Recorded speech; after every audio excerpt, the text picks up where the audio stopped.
first bank holiday in 1977. That was the year of the Queen's Silver Jubilee. We're about to piece together clues from a murder. A case has been reopened thanks to the progress in new DNA techniques. Mary Gregson lived in Shipley in West Yorkshire with her husband and their young son. Their home was beside the Leeds-Liverpool Canal. And the policeman that you're about to see is one of the officers who worked on the case all those years ago.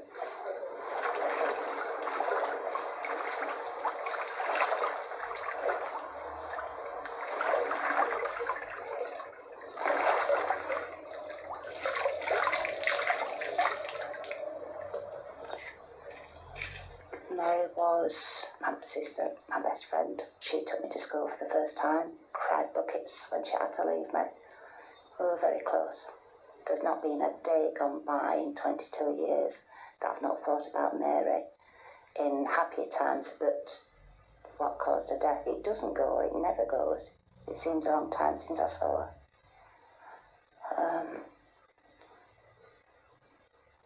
But a lot of things are very vivid. It's just like yesterday.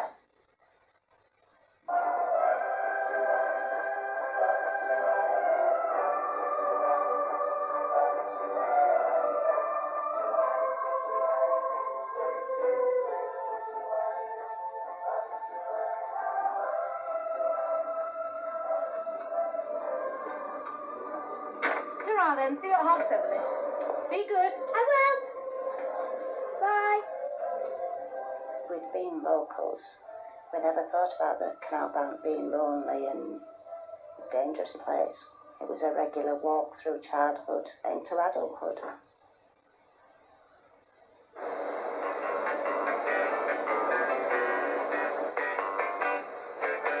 You've done it all. You won't let me go. I got to know Mary when I first got married and I went to live next door to her. Became friends and we stayed friends even when I moved away. She was working with me at Salts Mill.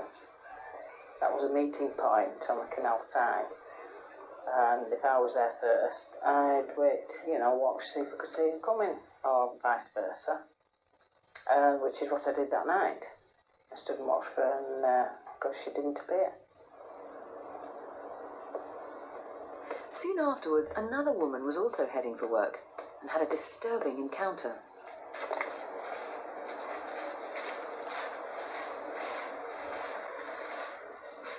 What's happened to that girl?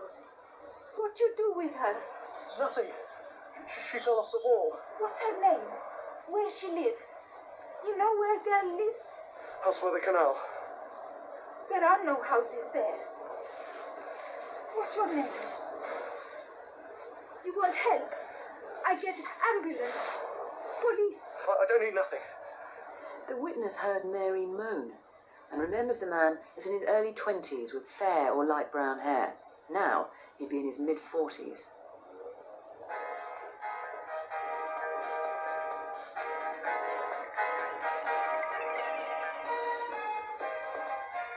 By tragic irony, Mary's husband was cycling home along the towpath just out of sight of his wife and her attacker. I won. On you go.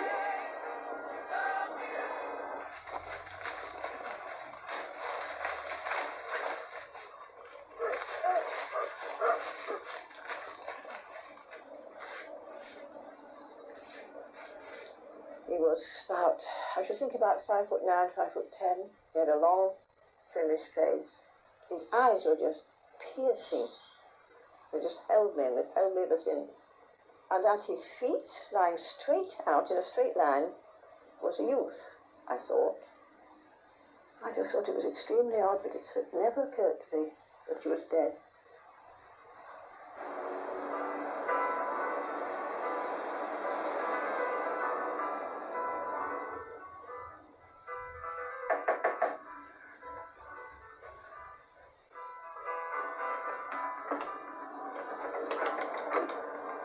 Susie.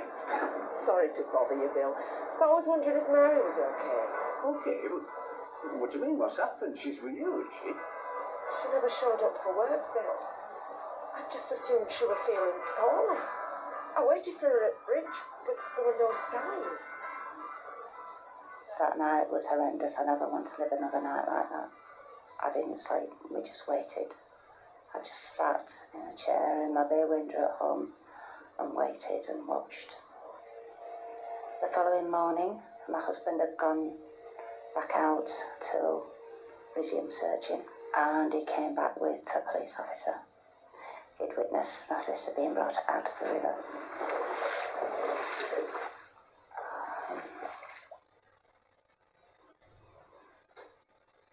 And that's when we realised what had happened.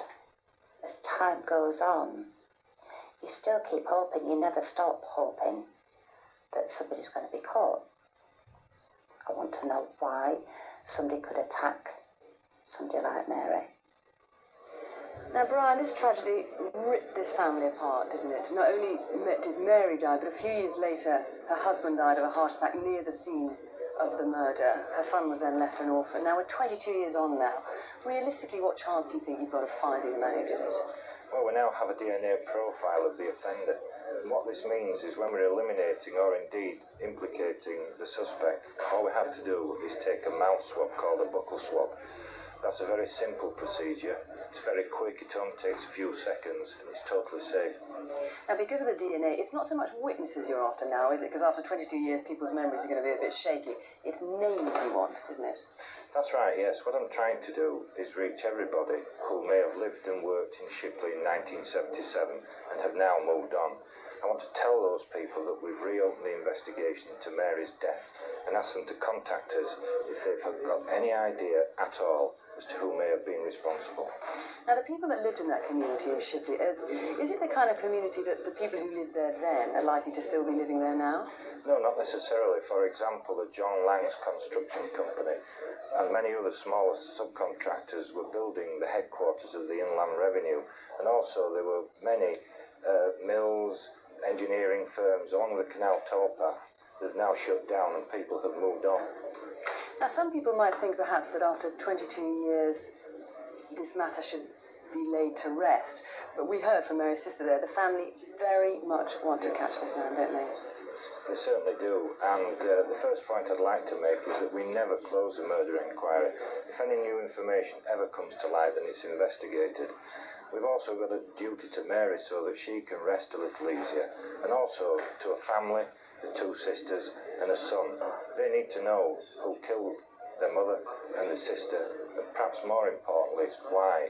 And we've also got a duty to everybody else out there, because this man, if he's still alive, will only be in his 40s or his 50s, and he's still out there. That's it, he's still out there and he needs to be caught. 22 years seems like a long time ago. It is a long time ago, but rack your brains. If you even an inkling who might have been involved, call us. We can quickly rule them out if it's not the right person. The studio number is 0500 600